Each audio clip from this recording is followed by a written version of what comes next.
UK firms ready to do what? Microchip employees. And what else? It may force you to surrender your privacy for... Now, hear me now. Hear me. When you see this, you're going to have a different perspective of what's coming. And they are calling it the mark of the beast, right?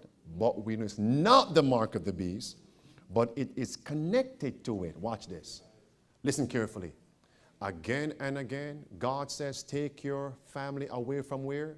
The cities into where? The country. Grow your own provisions. Why? In the future, what? You won't be able to what? A time is going to come, you can't buy or sell except you get that chip. Moving on to our top international story this hour, we are following some disturbing news out of the tech world. As this week, the Confederation of British Industry, or CBI, issued a warning about the future of microchips in the workplace. According to The Guardian, a British company has already fitted 150 implants in the UK alone. Listen. Biotech's chips, according to its website, quote, store a range of encrypted personal data from bank account details and passwords to medical data or Bitcoin wallet details. The device is implanted between the thumb and forefinger, and depending on which kit you choose, costs between $90 and just over $300. The organization is concerned that employers could eventually force workers to be chipped, the way you may chip your pets, for example. The Secretary General of the Trade Union Congress in the UK added, quote, microchipping would give bosses even more power and control over their workers. There are obvious risks involved, and employers must not brush them aside or pressure staff into being chipped. Now, you might be thinking such concerns sound hyperbolic, but you would actually be sadly mistaken. Believe it or not, companies have already started microchipping employees. For example, a cafeteria kiosk producer in River Falls, Wisconsin, chipped employees last year. There are governments that run central banks that they were one of the first ones to call us to say, we've got to control our employees, and we need to have certain access levels, and we can't have that compromise, and they saw that as a solution. They need that. They need those controls. These are central banks now. Do you know that there are certain jobs to work in those jobs, industries? One, you must get vaccines. You must get this or no work, no job. Very, very soon, when you apply for a job, no job unless you are willing to take that chip. It's not the mark of the beast, but it's connected to it. Central banks are saying, we want control of our employees. And we see this as a way to do it. Listen, there's so much more I want to say, but I can't. Listen. Joining us now with the future of microchipping in question is former UK Member of Parliament, George Galloway. Well, I'm sure not. I mean, beasts are branded and slaves are enchained. This is, I suppose, the next stage. The wage slave will be microchipped. And the employer, imagine Slavery. Amazon, just for an example, other brands are available, employing 500,000 people, every one of them, one day perhaps microchipped. So the company will not be able just to employ you at rock bottom rates. It will know how long you went to the toilet for electronically. I might even know what you did there. It is grotesque, it is obscene, it is on the face of it ridiculous, except, as you've just pointed out, it's already happening. And even here in Britain, it's happening. It's happening in the United States. It's happening in the tech industries already. And of course, it's all very well saying it's voluntary, but when you're a wage slave, voluntary doesn't mean much. If it's get this job and sign up for the chip, or don't get the job, well, people will take the chip. Mercy. What concerns do you have about this technology? Do you see it, friends? It's coming, you know, it's coming. It's here already.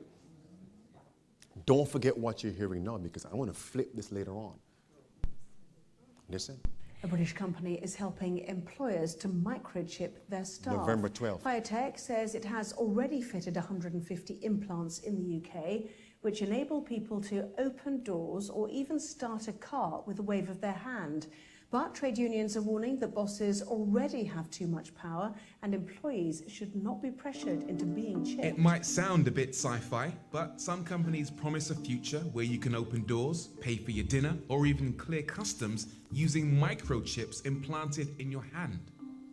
Currently, the microchips can be used for opening doors, starting cars, so swiping your hand on the steering wheel. You can start a car with it? Start your car, yeah. Okay, all right, I'm interested. Logging onto laptops, so I can scan my hand, and my laptop logs in. Look at that.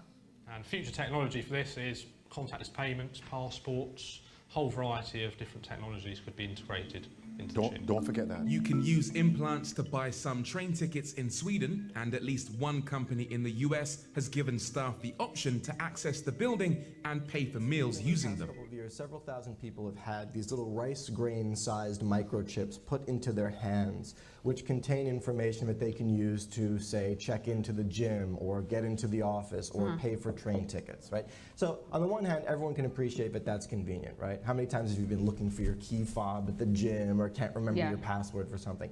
But I think the bigger question here is, look, as the human body itself becomes a technological platform, right, there are big questions we need to consider about what kind of information is put out about us, from us, quite literally, and also further down the line, what kind of access do other people or platforms have to that information that is inside us, right? This is a biotech question, this kind of blurring of the lines between the human body and tech. I mean, it's one thing if you're holding your smartphone and it's sort of emitting data about you. It's another thing if your own hand. By injecting a rice-sized microchip into a willing employee's hand, all kinds of data can be programmed into them. Don't forget driver's licenses and medical ID cards. Don't forget it. So some experts suggest caution. Among the concerns, ID theft, health, and whether the chips can be tracked by GPS. Most people don't really understand how this technology works, what data is collected, how it's stored, or who might be able to get access to it legally or illegally.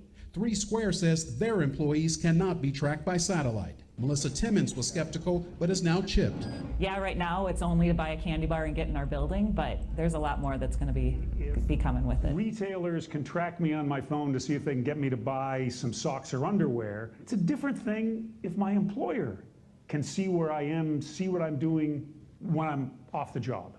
This is serious stuff. We're talking about a nonstop potential connection to my body. I can't turn it off. I can't put it away. It's in me. That's a big problem. Even a dedicated biohacker has concerns. It's very easy to hack a chip implant. So my advice is don't put your life secrets on a chip implant. Somebody put an implant inside me. I found it this morning. Back in 2004, the Manchurian Candidate suggested a future where humans are chipped and controlled. We have been warned. I was part of a small group of people. Now, what I realize, this generation are into technology.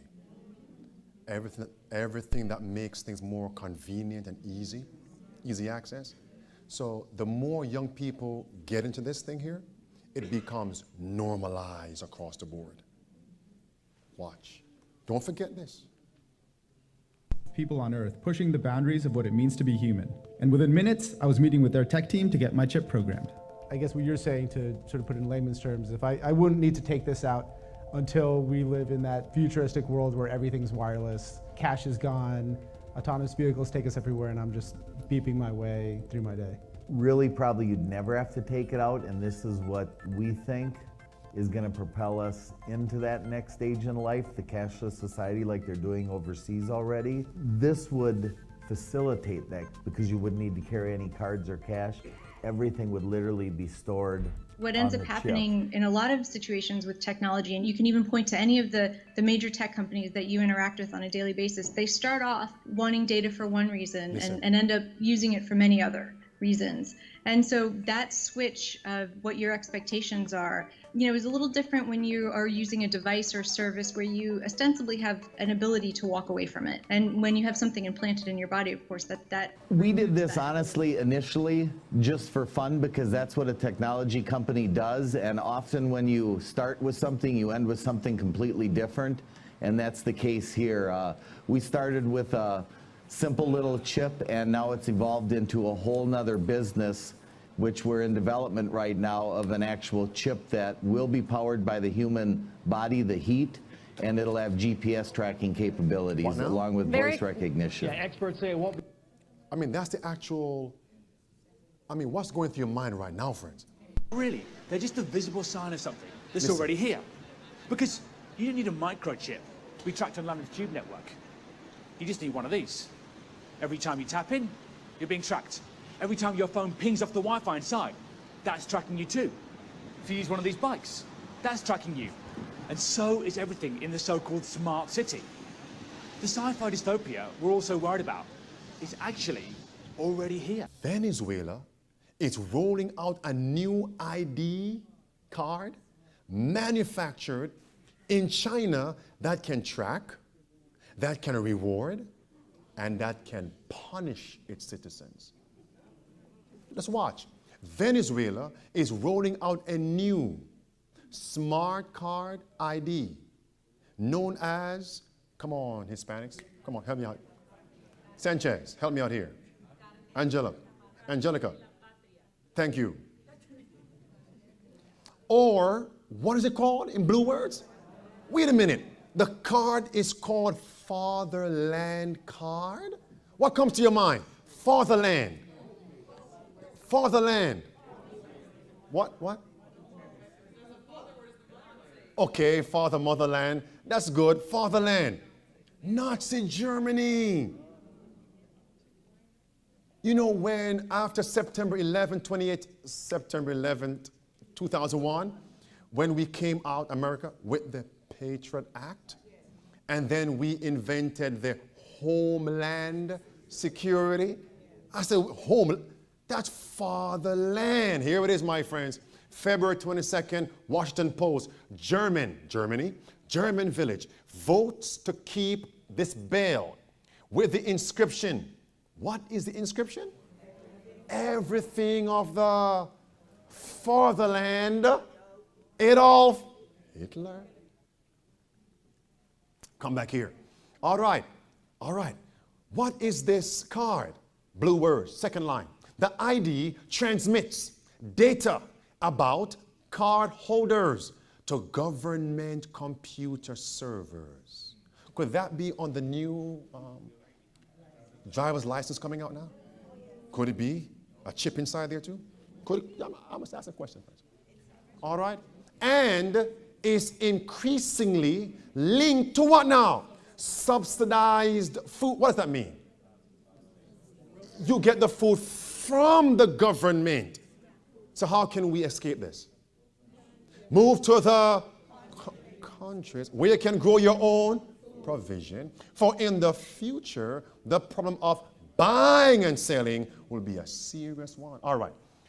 Food, health care, and other social programs most Venezuelans rely on to survive. Pause right there. Could this have been one of the reasons why they crushed the economy in Venezuela? So they create the chaos, and now they introduce this. As a model, South America, come to North America. Wake up, friends. It's the Hegelian dialectic at work. Come back here. It says now, the database, according to employees of the card system, and screenshots of user data reviewed by Reuters, this card stores such details as what? Birthdays, family information, what? Employment and income, property that you own, medical history, state benefits received, presence on social media, membership of a political party, and whether what?